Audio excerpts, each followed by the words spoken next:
Today I'm very excited because I get to show you The Division 2. While I was at E3, Ubisoft invited me to play The Division 2, and I did, and it was a hell of a lot of fun. I learned a lot.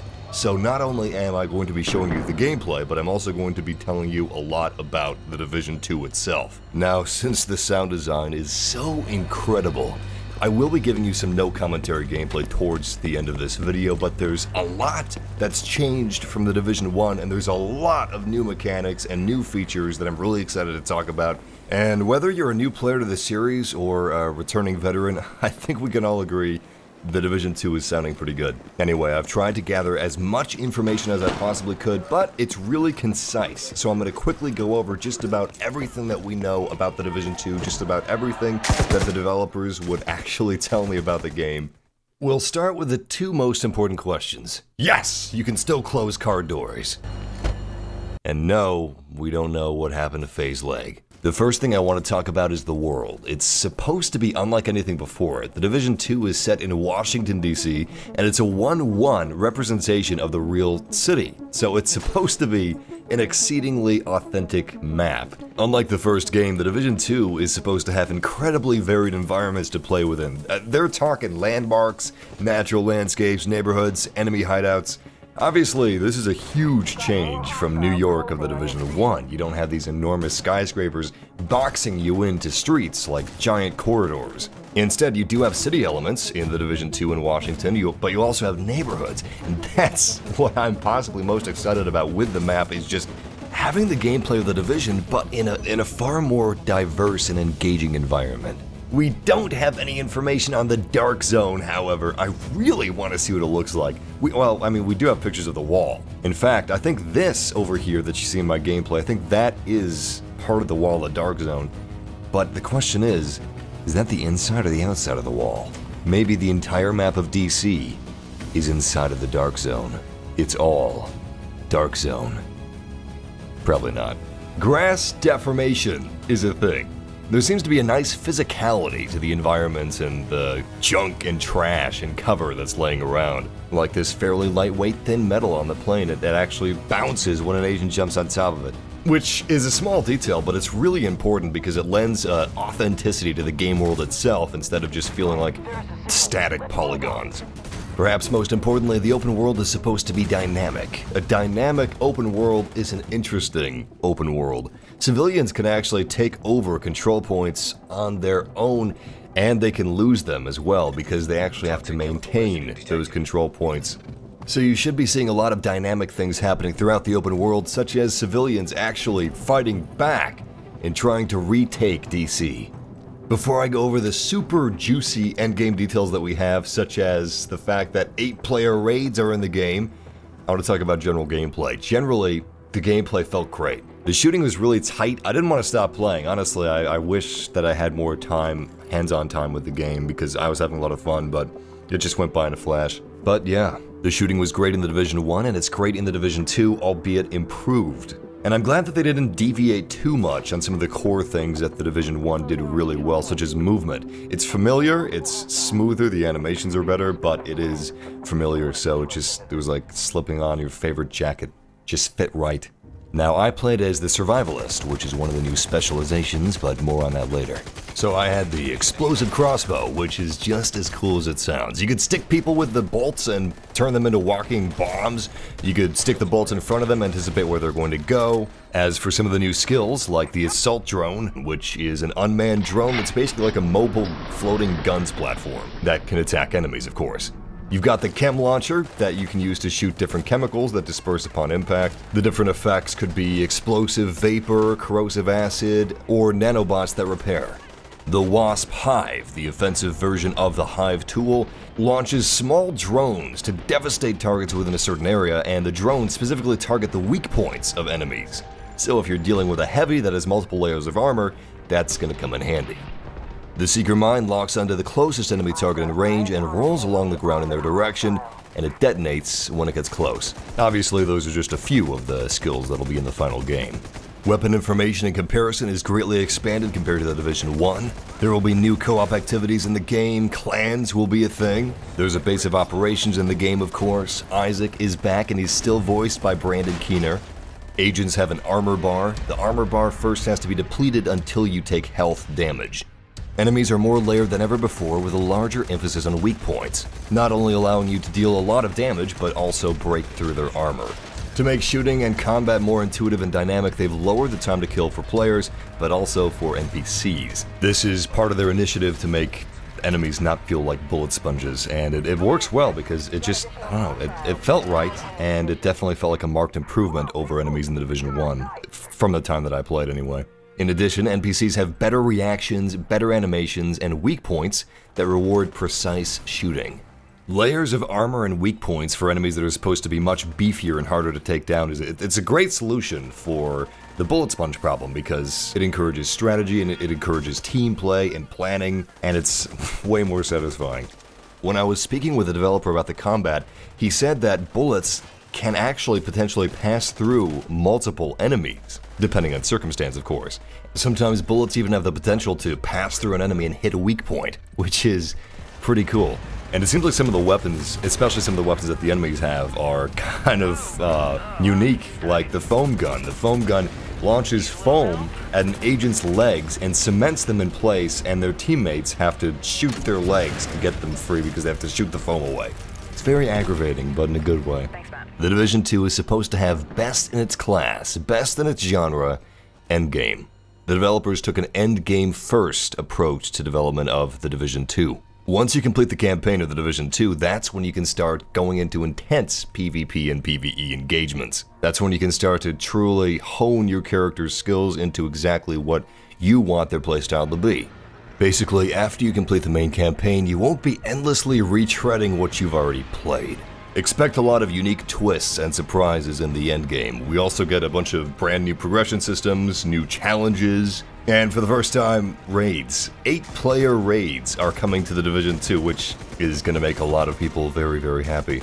Quests and activities are supposed to be diverse, but also fresh and unique, especially compared to what you've played up until that point, throughout your time with the main campaign. Which all sounds pretty good. But the Division 2 isn't supposed to stop at the end game either. The Division 2 is supposed to be an ever-expanding game with a wealth of post-launch content. And that's exactly what a game like this needs to be. If I and a bunch of my friends buy the Division 2, we want to know that we're going to be getting that support for what, in my view, is basically an MMO-esque shooter. So far, they've announced a full year of free additional story-driven missions, map expansions, that's great, I love that, and new gameplay modes. The Division 2's map is supposed to be around 20% larger than the Division 1. But in the Division 2, you don't have a city full of enormous skyscrapers taking up a whole lot of space that you can't really enter. So not only should the locations within the Division 2's map be more diverse than the first, but it should also be more dense. Another part of the endgame are specializations. After you complete the main campaign, you get to choose a new specialization, such as Sharpshooter, Demolitionist, and Survivalist. Each specialization opens up new skills, mods, unique talents, and that's all tied up with a new progression system. They seem to have gone a long way to add a lot of custom abilities so you can maximize your agent's efficiency in whatever you choose their role to be. Specializations also have access to signature weapons, which are tied to that specialization. Signature weapons allow you to expand your combat capabilities and options. It looks as if these replace signature skills from the Division 1, which for me is a welcome change. I think that signature weapons are going to be a lot better than signature skills in balancing and also providing a more engaging shooter experience from both a PvP and PvE viewpoint. And of course, this has a lot of options. If the developers wanted to, they could add new signature weapons in the future, which they probably will. Now, as far as ammo goes, you have to find that ammo on the field. I'm not sure about the drop rates or the statistics of that, but in the demo that I played, I'm a very conservative person when it comes to ammunition, especially special ammo, and I did run out a few times, but it didn't feel like it was exceedingly rare either. In addition to the full year of free story missions, map expansions, new game features, and new game modes that I've already discussed, the Division 2 is also getting new add-on episodes every 3 months that build onto the story and content, and these drive into various biomes of the DC map that include commercial areas, to the suburbs of Georgetown, historic sites, disrupted nature zones. Each episode is supposed to have 4 pillars. Each episode will have story, map expansions, new areas to explore, new activities and things to do, and new gameplay features. Currently, that's just about all the details that we have on post-launch content. Anyway, that's just about all the information we have on The Division 2, and I'm going to leave you guys with some no commentary gameplay so you can really appreciate the sound design and just fully absorb what you're seeing without me having to talk over you in your ear.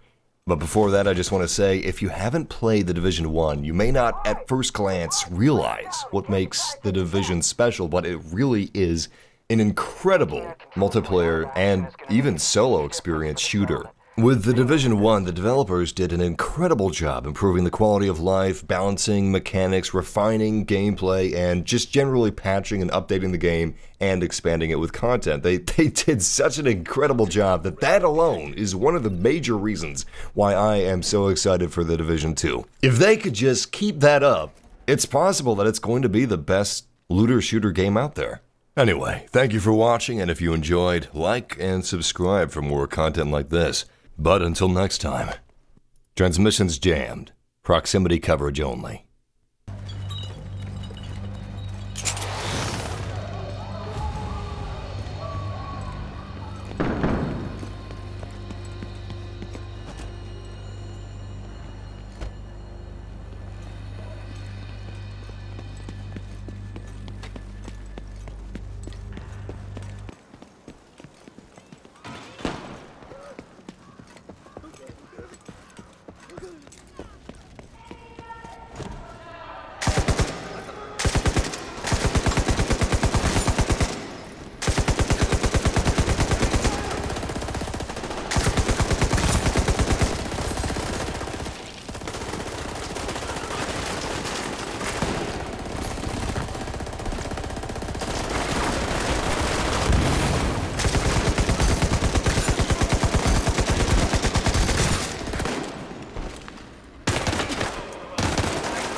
You've got more hostiles closing on your position.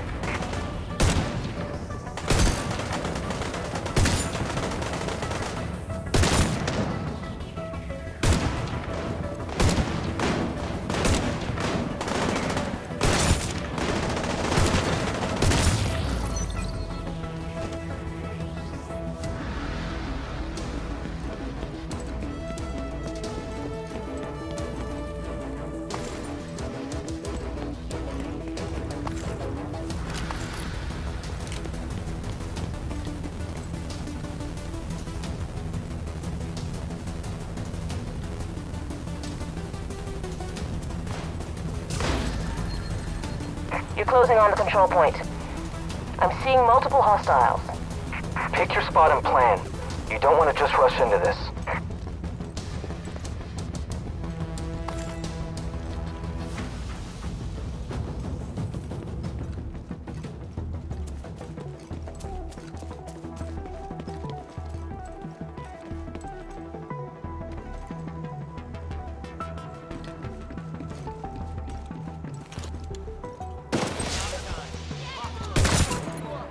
Right, there's the signal. Let's move out!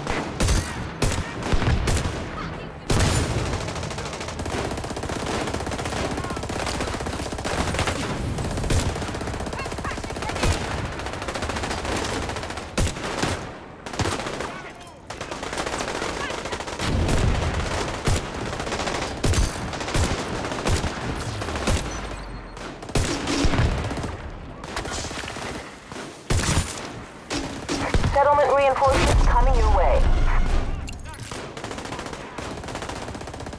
I've got eyes on a heavily armored hostile.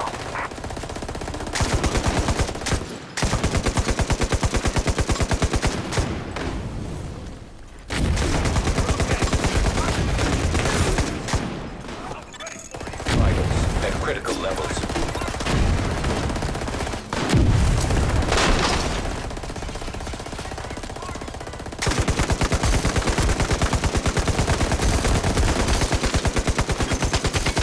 Division 8 is down.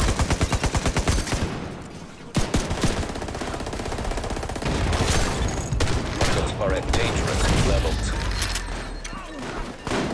Come in, Dick! You've got additional hostiles inbound on your position. Come on, people! Secure the site!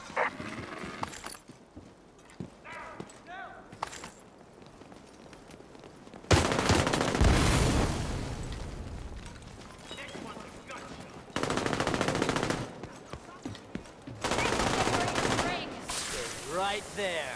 Cover me! He's moving in from cover!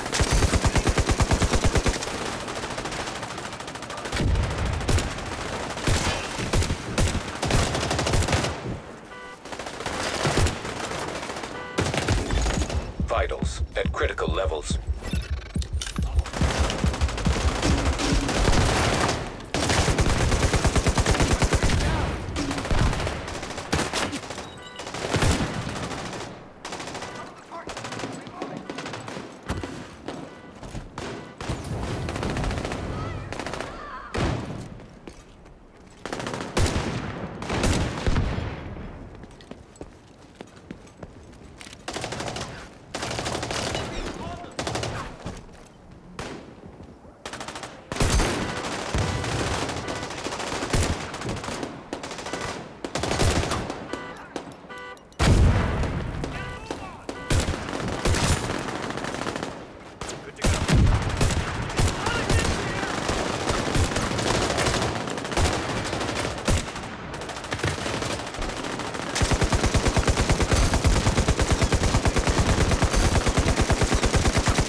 Dangerous levels.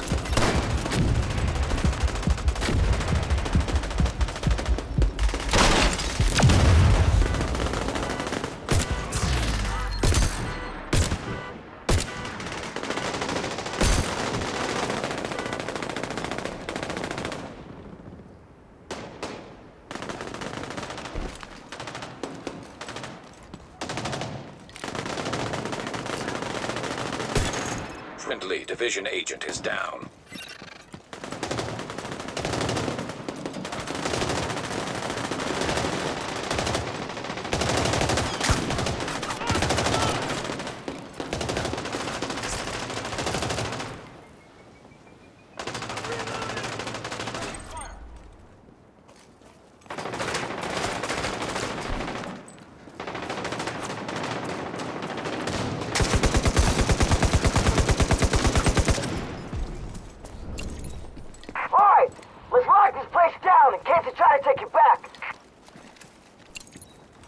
Taking that control point out of action is going to make a huge difference for the settlement. They needed this.